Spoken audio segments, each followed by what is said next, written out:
આપે કોંગ્રેસ દ્વારા એક આક્ષેપ લગાવવામાં આવ્યો છે આપની પોતી ડેડલાઇન કરીને કોંગ્રેસ નામું બહાર પાડ્યું લોન્ચ કર્યું કોંગ્રેસે, જેમાં અમદાવાદ, રાજકોટ, જામનગરની અંદર કોંગ્રેસે સીધો આક્ષેપ લગાવ્યો છે કે બીજેપી સતત ભ્રષ્ટાચાર કરી રહી છે, પાણી નથી મળતું, ટ્રાફિકની સમસ્યા, દબાણોની સમસ્યા, સામાન્ય વ્યક્તિના દબાણો તૂટે છે પણ બીજેપીના નેતાઓના દબાણો નથી તૂટતા. 30 વર્ષથી પાણી વગર માછલી જેમ તરફડે એમ સત્તાથી તરફડતી કોંગ્રેસ ખૂબ વિનમ્રતાથી હું કહું છું, રાજ્યની જનતાની સુખાકારી માટે આજથી 25-30 વર્ષ પહેલાંનું ગુજરાત, આપણી શેરી ગલી, નગર, મહાનગર એ જનતા જાણે છે.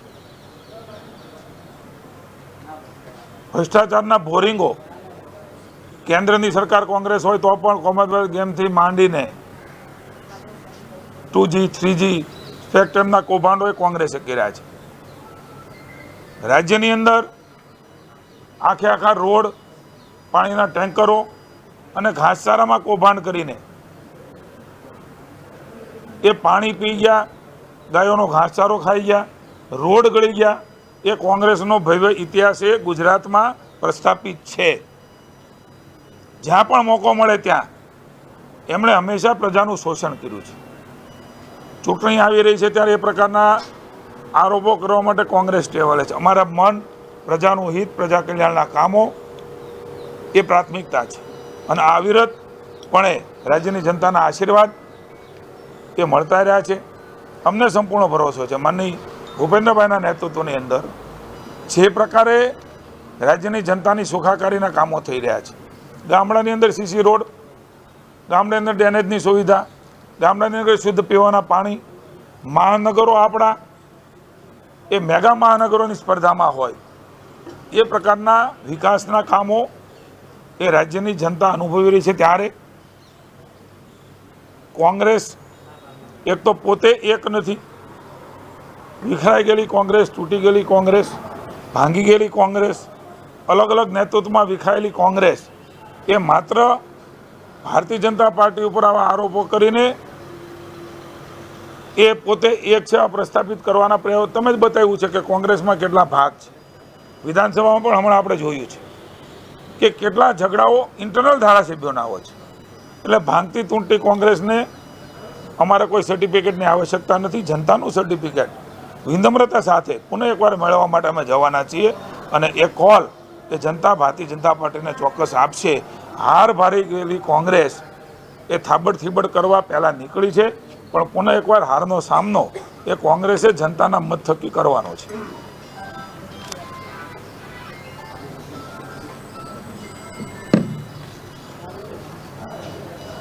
ભારતીય કિસાન સંઘ ખેડૂતો માટે અવિરતપણે કામ કરતું આવ્યું છે. અનેકવિધ કિસાનોની સમસ્યાઓ એ કિસાન સંઘે સરકારનું ધ્યાન દોરીને જરૂર પડે તો એ ખેડૂતોને એકત્રિત કરીને એમના હિતમાં હંમેશા નિર્ણયો રાજ્યમાં લીધા છે. આ ઇતિહાસ છે કે રાજ્યમાં કિસાન સંઘ દ્વારા જે મુદ્દા ઊભા કર્યા છે એ કિસાનોના હિતના નિર્ણયો લાંબા સમય સુધી એમને અનુકૂળ એ પ્રકારના નિર્ણયો કિસાન સંઘે કર્યા છે. કિસાન સંઘના માનનીય પ્રમુખશ્રી, મંત્રીશ્રી અને સમગ્ર એમની ટીમ, ભાઈ અજમલભાઈ, ભાઈ શ્રી આર કે પટેલ ને એમની ટીમ દ્વારા સતત રાજ્ય સરકાર દ્વારા ચર્ચાઓ થતી હોય છે. અગાઉ પણ એમના જે મુદ્દાઓ હતા એમની ચર્ચાઓ અમે કરી છે. રાજ્ય સરકાર દ્વારા જે કમિટી બની છે એ કમિટી દ્વારા એ હું હોઉં, માની ઋષિકેશભાઈ હોય, માની અર્જુનભાઈ હોય, એમની સાથે અગાઉ પણ બેઠકો કરી અમે કેટલાક મુદ્દા એ નક્કી પણ કર્યા હતા. માની મુખ્યમંત્રી શ્રી ભૂપેન્દ્રભાઈને પણ કિસાન સંઘ પણ અગાઉ મળેલું છે, અમે પણ મળેલા છીએ અને માની મુખ્યમંત્રી ભૂપેન્દ્રભાઈના દિશા નિર્દેશથી એમના ખેડૂત માટેના મહત્વના નિર્ણયો એ રાજ્ય સરકારે કર્યા છે ને ભવિષ્યમાં પણ કરવા જઈ રહી છે. વડીલોપાર્જિત મિલકતનો જે હમણાં નિર્ણય કર્યો છે એ કિસાન સંઘની રજૂઆત હતી. વર્ષોથી અટવાયેલો પ્રશ્ન એ કિસાન સંઘે ઉપાડ્યો ને એને સ્ટેમ્પ ડ્યુટીમાંથી એના વારસદારોની મુક્તિનો નિર્ણય પણ એ રાજ્યની ભૂપેન્દ્રભાઈની ભાજપની સરકારે લીધો છે. માની ભૂપેન્દ્રભાઈએ પણ અગાઉ વાત કરેલી છે. કિસાન સંઘની પણ ડિમાન્ડ હતી કે સુજલામ સુફલામ યોજનાની અંદર, સૌની યોજનાની અંદર જે પ્રકારે તળાવો ભરીને હરિયાળી ક્રાંતિ લાવવાનું કામ મોદી સાહેબે કર્યું અને જે પ્રકારે ડિમાન્ડો આવી, પાણીની અવેલેબિલિટી જેટલી હોય છે એ પ્રમાણમાં ખેડૂતોના ચેકડેમો, તળાવો, મોટા ડેમો એ પણ ભર્યા છે. ત્યારે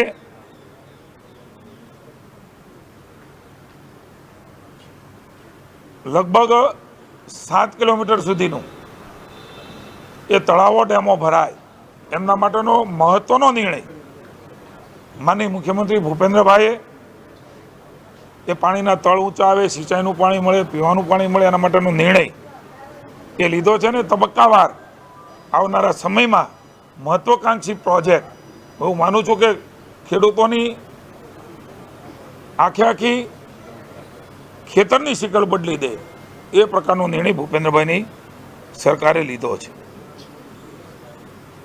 સૌની યોજના અને સુજલામ સુફલામ યોજનામાં મેં વાત કરી એમ એક મહત્વનું કચ્છની અંદર હાઈ કંટ્રોલ કેનાલને પણ આગળ વધારવા માટેનું રાજ્યની સરકારે એ આગામી સમયની અંદર ટેકનિકલ બધી બાબત સર્વે થયા પછી કિસાન સંઘની રજૂઆતના અનુસંધાને એમાં પણ રાજ્યની સરકાર એણે પોઝિટિવ રહીને નિર્ણય સાથોસાથ કરવા માટેનો પણ આગામી દિવસોમાં એ સહકાર આપીને નિર્ણય માટેની પ્રક્રિયામાં આગળ વધશે. ફુવારા અને ડ્રીપ પદ્ધતિ જેનાથી ખેડૂતોને પાણીની બચત થાય છે, ઓછા પાણીએ સારું ઉત્પાદન થાય છે, એનો બઢાવો આપવા માટે થઈને પણ એક રજૂઆત હતી. એ રજૂઆત પણ રાજ્યના મુખ્યમંત્રીએ સૈદ્ધાંતિક મંજૂરી પણ આપી છે. એમાં સબસિડી વધારવાની જે વાત હતી એમાં સબસિડી પણ વધારવાનો નિર્ણય એ વિભાગો સાથે ચર્ચા કરીને આગામી સમયમાં એ રાજ્યની સરકાર કરવા જઈ રહી છે. ખેડૂતોને ટ્રેક્ટર અને ટ્રોલી એ બંનેમાં પાસિંગ કરાવવાનું આરટીઓમાં એક સમસ્યાઓ આવતી હતી. અમારી બેઠકમાં કિસાન સંઘની યારે બેઠકમાં નિર્ણય લીધો છે ખેડૂતોના વિશાળ હિતમાં 5 વર્ષ સુધી એ પાસિંગ ન કરવું પડે, એમાંથી મુક્તિ મળે એ પ્રકારનો નિર્ણય ખેડૂતો જે પ્રકારે ટોલી ચલાવે છે એ કોમર્શિયલ જે છે, કોમર્શિયલની જે બાબતો છે, કોમર્શિયલ તરીકે જે આરટીઓના નિયમો છે એ પ્રમાણેના નિયમો રહેશે. એ નિર્ણય પણ આવનારા સમયની અંદર રાજ્યની સરકાર એ કરવા જઈ રહી છે. ખેડૂતોને ડિમાન્ડ પણ રહી છે અને મુશ્કેલી પણ રહી છે, અમે સમજીએ છીએ. વીજ ટાવરના પ્રશ્નોનું કાયમી નિરાકરણ થાય, એમના જમીનોનું યોગ્ય વળતર મળી રહે, અલગ જે વળતરોની બાબતો છે એને યુનેનિમસલી બને એનો પણ ચર્ચાઓમાંની મુખ્યમંત્રી સાથે થઈને આગામી સમયની અંદર એક પેરેલલ પોલિસી બનાવવા માટેની પણ સરકાર આગામી દિવસોની અંદર એ પોલિસીના આધાર ઉપર બધાને એ યોગ્ય વળતર મળે જમીનનું અને એના પ્રશ્નોનું નિરાકરણ થાય એમના માટે પણ આગામી સમયમાં સરકાર એ ખૂબ ગંભીરતાથી વિચારીને આગળ વધવા માગે છે. 1999થી ખાતર વિતરણની વ્યવસ્થાઓ એ બનેલી છે. સમય પ્રમાણે, માંગ પ્રમાણે અને જે સમસ્યા આવી રહી છે એ કિસાન સંઘે ધ્યાન દોર્યું છે. એમાં પોલિસી બનાવીને તકલીફ ન પડે વિતરણ વ્યવસ્થામાં અને બધાને ખાતર મળી રહે એના માટેનો પણ મહત્વનો નિર્ણય એ કૃષિ વિભાગ દ્વારા એક નવી પોલિસી બનાવીને એ નિર્ણય અમે આગામી દિવસોમાં કરવા જઈ રહ્યા છીએ.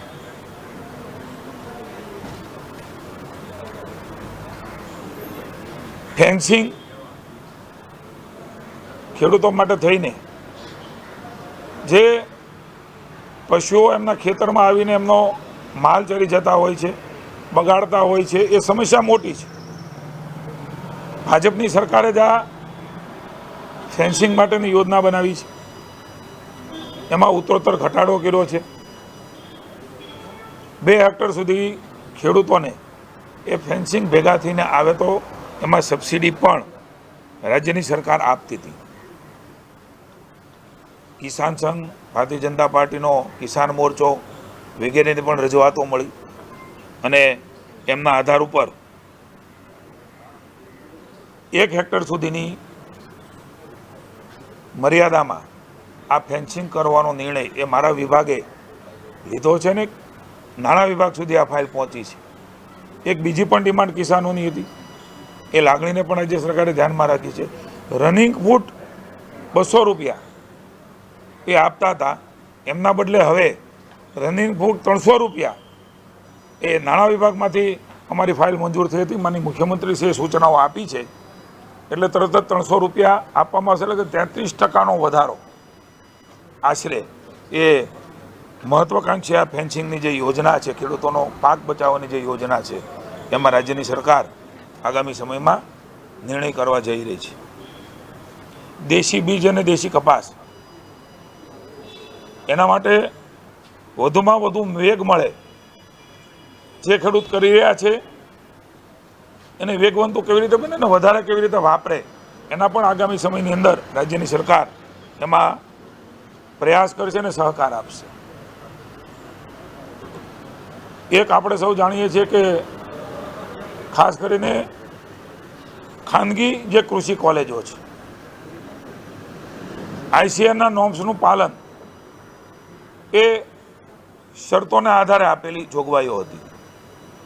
ICARના નોર્મ્સનું કડકપણે પાલન થાય એ પ્રમાણેની જેમને મંજૂરીઓ મળે. જે કોલેજ ICARના નોર્મ્સનું પાલન ન કરે એમને મંજૂરીઓ નહીં મળે.